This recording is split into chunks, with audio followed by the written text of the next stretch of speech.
and it attracts the babies. It attracts the babies.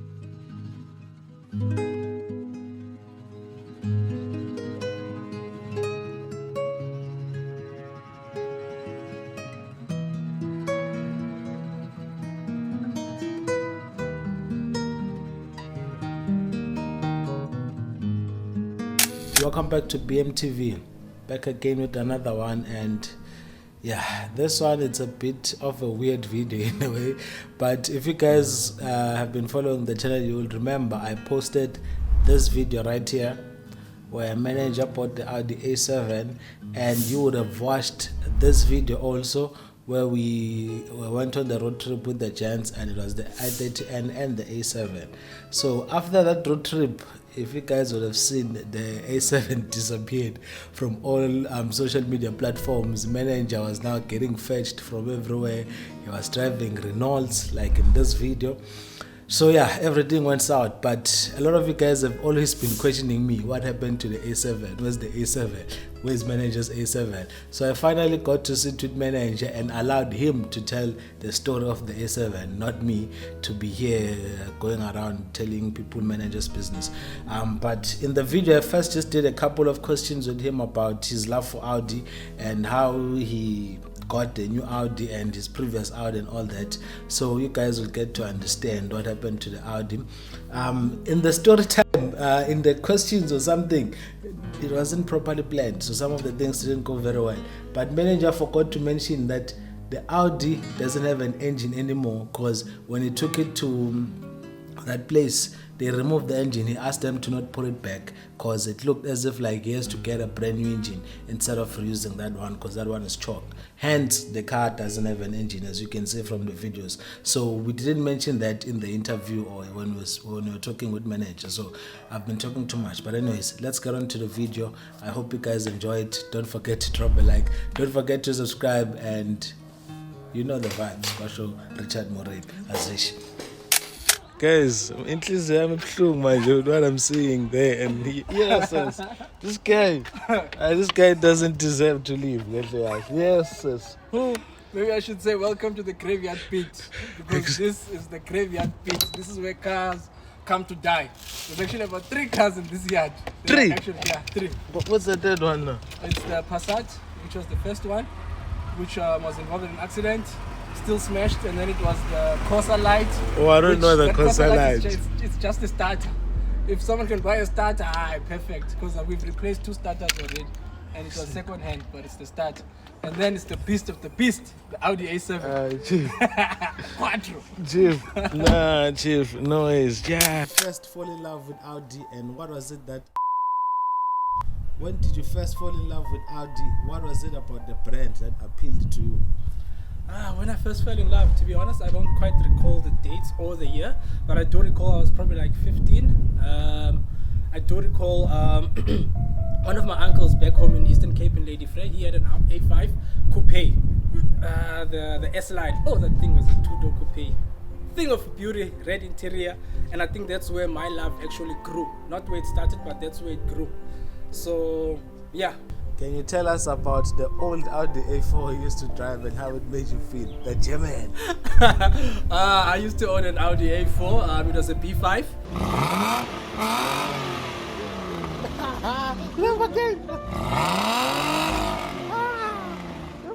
2.8 V6. So yeah, that car was the best car ever, to be honest with you, because I even remember racing. Puma once had a Beats edition of the Polo TSI, and I raced that thing. It was a tough race. It was a what do you call this finish line photo? Yeah, it was one of those photos. Yeah. That was my first B5. That was my first Audi actually. Yeah. So everything about that car, man, I'm not gonna lie. Everything about that car was dope. From the leather interior, from the comfort it had, everything about that car. It just screamed luxury. There was just a lot of basics that were just screaming luxury for a 1997 car. It was a beast. Talk about this car that's behind us. I don't know its name, but yeah. So what made you decide to buy the Audi A7, this specific model? This specific model, as Boomer would know, as Thanos would know, from our early working days, from our junior developer days, this has always been a dream car for me. So what made me buy this car? Actually, I was looking for a VW Passat. So I was shopping around for a VW Passat, and I ended up going online, and then I found the VW Passat at Audi in Claremont. Not in Claremont, but Audi in Kenilworth. So I went to Audi in Kenilworth. Out in Kenilworth, then I saw the Passat. I test drove the Passat, and then they had an Audi A7, which is this car, which was not marked, which was not priced. It was just sitting at the back. And I was like, yo, what's up with this car? And then the guy was like, nah, this car is actually taken by We Buy Cars. They're going to come and pick it up tomorrow. It hasn't been priced. It comes from Joburg because it wouldn't get sold that side. I don't know for what reason. Like, people don't understand an E7.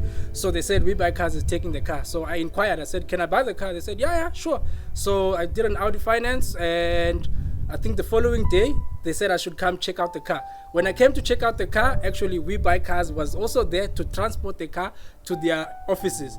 And then it was a bit complicated because the manager said, no, the car has already been taken by We Buy Cars, which the car was still in Audi's possession. And then I'm like, whose car is it? Is it Audi or is it We Buy Cars? They were like, no, it's still Audi's, but they have a partnership with We Buy Cars to sell some of their cars on their behalf when the stock is too much, or when the car has been laying stagnant and no sales have been made.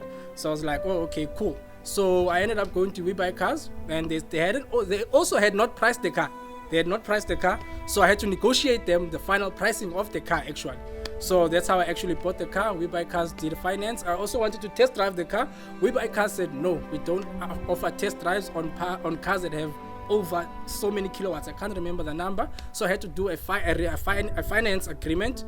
Once that was approved, only then I could test drive the car, and that's when I fell in love with everything about the car, from the comfort to the acceleration. Like, everything about the car just screamed, buy it, buy it, buy it. Yeah. And it attracts the babies. So. It attracts the babies. But in all honesty, this is my twin brother, Yongama, Sean. I used to give him the car. Actually, I'm telling you, every time I gave him the car, the back would slope. And I'm like, Exe, what's happening? Until I realized, man, this guy always has people at the back. And when I look, it's only Amabele, always at the back. So I'm sure he misses the car because he misses the car of that. So The young Gama guys is not driving that thing over there. Hey, not driving that. I was driving that thing. More squad.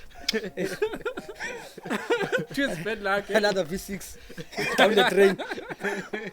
And it's a Passat that you wanted, but not that one. No, not this. That was a 2018 Passat that I wanted. Then you bought it. How did it feel driving it home for the first time? Driving the car home. Okay, when you say home, I have two homes. I have my own place and I have home in my car, LA different. So driving it for the first time home, it was unreal. It was unreal. I remember I took a video of my kids seeing it for the first time. They jumped in awe and they knew the brand already. It's the Audi. And the older one was like, A7! He knew because I've trained him when it comes to Audis.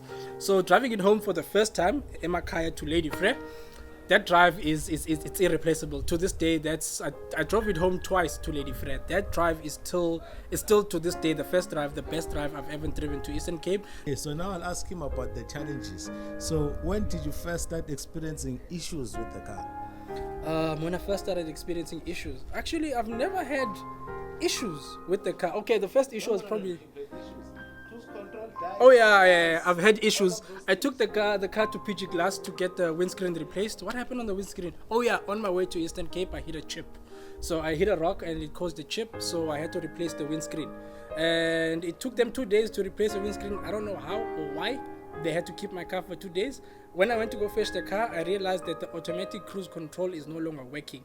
I could no longer activate automatic cruise control, which was a bummer. It was a back and forth with me and them. Hey, what happened to my cruise control? It's not working.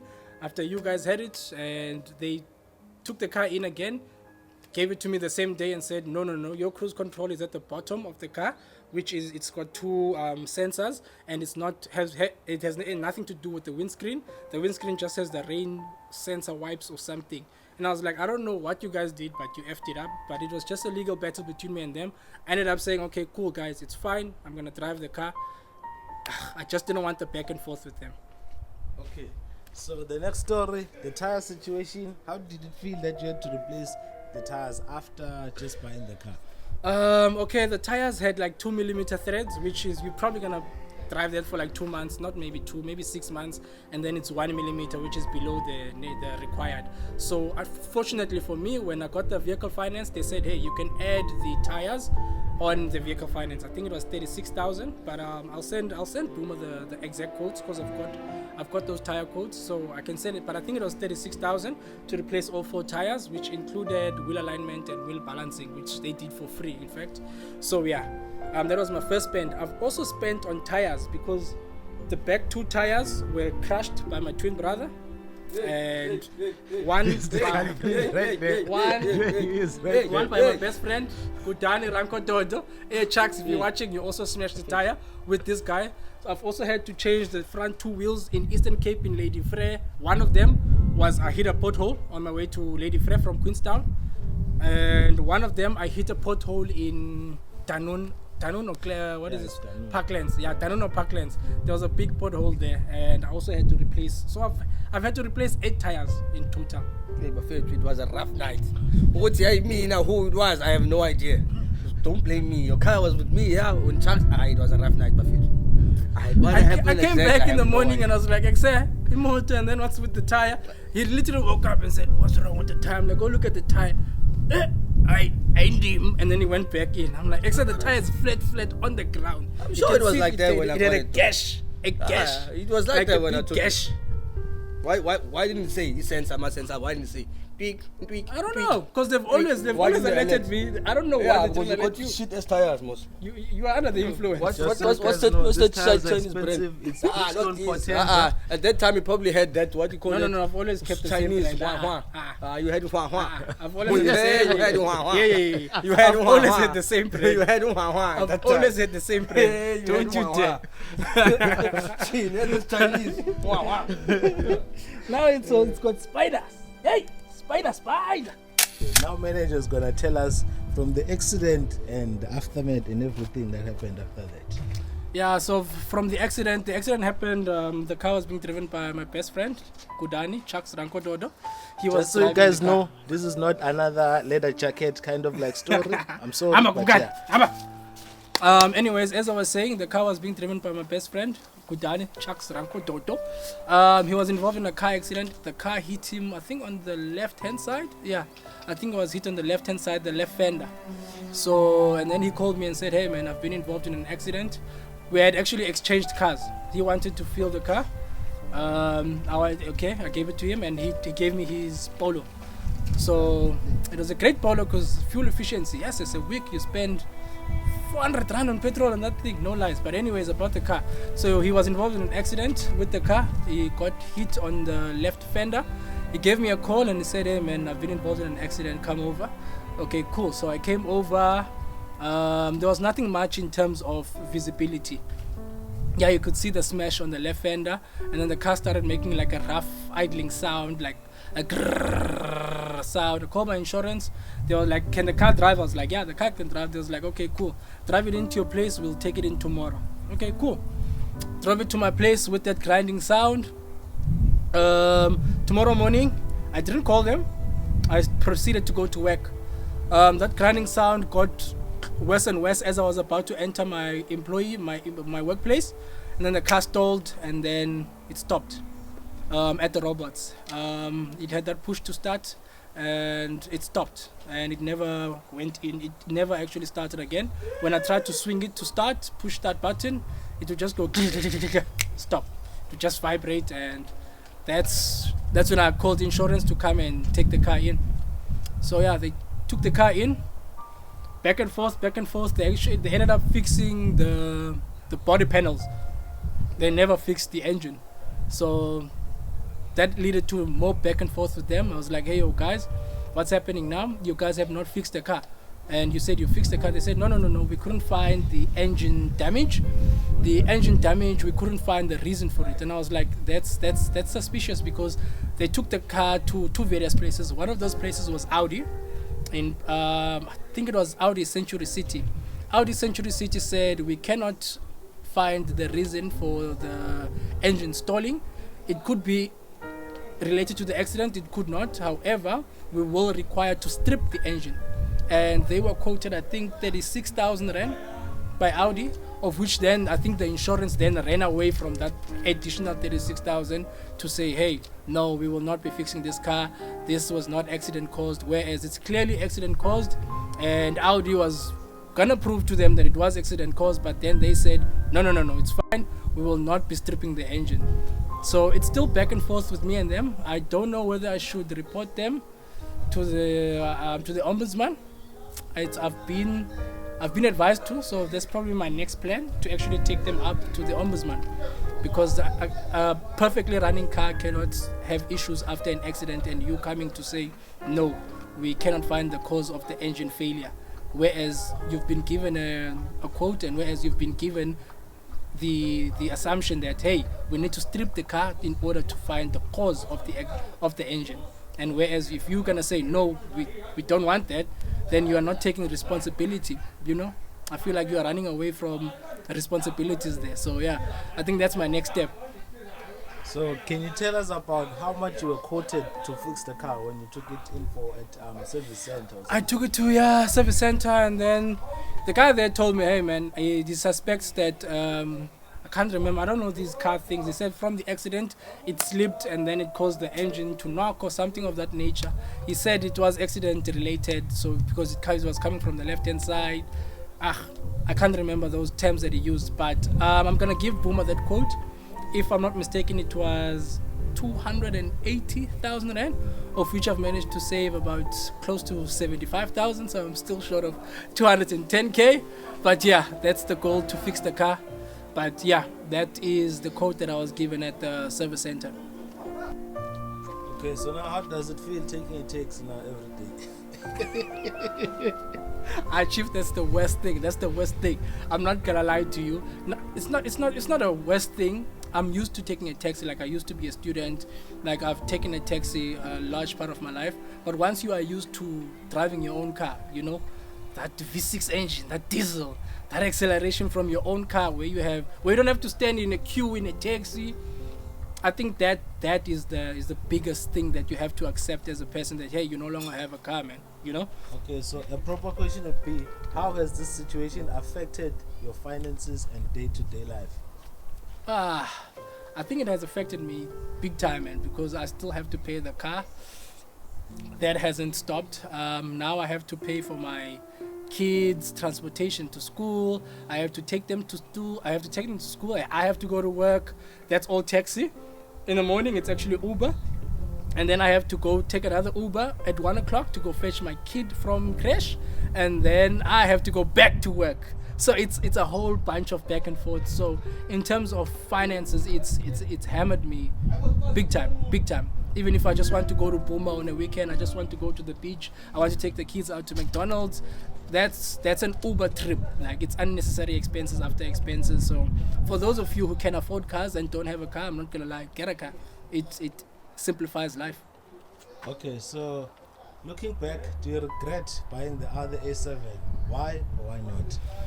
No regrets. Not gonna lie, no regrets. I think what happened to this car could have happened to any other car. The thrills that I had with this car are just enormous. I think my girlfriend was one of the first people to actually realize that, hey, this car, you're spending way too much time on it, man, because I was always on the road on this car. So more than anything, I actually miss having this particular car. I've had a range of cars before, from the Audi A4 B5 to the Renault Clio, to the Renault Megane, which was a dope ass car, Renault Megane GT, and to this car. This car has just been absolutely amazing. I miss it more than regrets. So do you still love the Audi brand, or has this changed your perspective? I still love the Audi brand. That's not gonna change. The German engineering is still top notch. Just because of unfortunate circumstances that were accident related, I can't pinpoint anything to Audi and be like, oh, their cars are SHIT, oh, their cars are crap. Like, come on, man, look at this thing. Like, it's just amazing. It feels amazing, it drives amazing, it performs amazing. Okay, So what advice would you give to someone considering buying a second-hand luxury car like this? Second-hand luxury car, my one advice that I've given to everyone, I don't care who you are, I've always given to my friends, whether they have a non-luxury car or not, get insurance. Insurance is a top-notch thing. You cannot be driving a car in South Africa. I think it should be made mandatory that you must have insurance, whether it's third party, but have insurance. Another thing that to have, which I did have, but it didn't cover the full cost. It only covered 75,000 Rand. It's a mechanical warranty. Mechanical warranty guarantees that anything that happens to the car mechanically, it will be covered. Like engine failure, let's say it's a gearbox problem, it's a, what do you call this, a clutch system problem, engine problem, gearbox problem. The engine warranty is then gonna cover that component. Mine only covered 75,000, so I was still short. So yeah. Those two things, please, whatever you do, if you have a car, please have those two things. So yeah, if you could go back in time, what would you do different? I would tell him to stop borrowing people's car. I'm just joking, Chucks. I think that's true, man. For me, I've never taken assets as a big thing, whether it's a house, whether it's a car, whether it's a cell phone. I'm always giving people something. Like I'm always, if someone just wants something, like okay, there you go. Like Puma is correct. Lending people your things, it's especially assets. Yeah, that's one thing I would change. Okay. Anyways, guys, that's the story of the A7. To all the guys that have been always asking, why is manager driving a Renault? Why is the A7? Now you guys know. The A7 is gone. It's sitting here. If you have a donation, Farah donation. I'm just joking, man. But yeah, guys, thank you very much for watching. We are going to bring this thing back to life. I don't know how. I don't know when. Maybe in 5 years' time, when this guy is already a taxi driver, we don't know. There are plans to bring it back to life. One of those plans for you guys to donate. Other plans is to make a loan, but that thing is horrible, man. I hate loans, not gonna lie. Other plans is to start up another business, change jobs, get more salary. There's a lot of plans, but yeah, it's 2025 now. We'll see where it goes. Thanks, guys. Thanks for listening to my story. Cheers. So in another video, guys, Yongama is going to be explaining the story of this beast right here. This V6 machine that is sitting here. I think it's 6 or 7 years old. It's been sitting here. We don't know what the story is. Some people are still sleeping inside. So look at this thing. The tires are all out here scrapped. All the front you can see is smashed. If anyone is looking for parts, guys, this is a parts field right here. The weird thing about this car, believe it or not, it actually drove itself here after the incident. We just filled it up with new oil because it was leaking oil, 5-liter oil, and it drove itself here. And then it just died here. No, it's not dead. It can still start. So these two are the terrible twins. You don't give them your car. You must. This is my spare wheel. You see now. This is my spare wheel. It's not for it's the fucked up one. Oh yeah, it's a fucked up. You see? It's a fucked up one. Parts are free here. There's also the story of that course over there. Look at this. Mumbo, if you need an engine, here's one. The whole complete engine. V6. Does it still work, this engine? Yeah, it starts and goes. Except we can make money. Are you guys? I'm gonna take you out. Then I'm taking you out. I tell my boys to come here. When you come back, you'll find the cars are missing. I'm telling you. Making sure Kumkani is. Kumkani will just feed him something nice that he's gonna forget. This dog is a lazy dog. It's only fed by one person, chief, and that's Yongama. Kumkani doesn't eat fruit from anyone else. I don't know how he trains this dog, chief. When he goes to Eastern Cape, this dog, it dies, chief. It goes into hunger. Yes. Man, there's 0K, guys. Look at this thing. Also, the wind, everything just goes inside. This one is a start and go. It's only the, what do you call this, the start. But this guy is taking a tax. I would have saved that 50,000. Put this thing, bring this thing back to life. Hoy it every day. There you have it, guys. The story of this German beast. It still has new tires. Look at that. Bridgestone. All of them, they're just sitting here. But if there's a guy out, if there's a person who drives an Audi out there and you need parts, contact me. I'll hook you up. Mumbo, if you need a project car, here it is here. Project Hey, Mumbo. Mumbo, You can come. give me this thing for Come free. get this car, Mumbo, all the way in Cape Town. Exactly. So Do we have any lawyers there? If you're a lawyer or a student lawyer, come defend me, Baba. Come defend me and we can get this car fixed from my insurance. Cheers.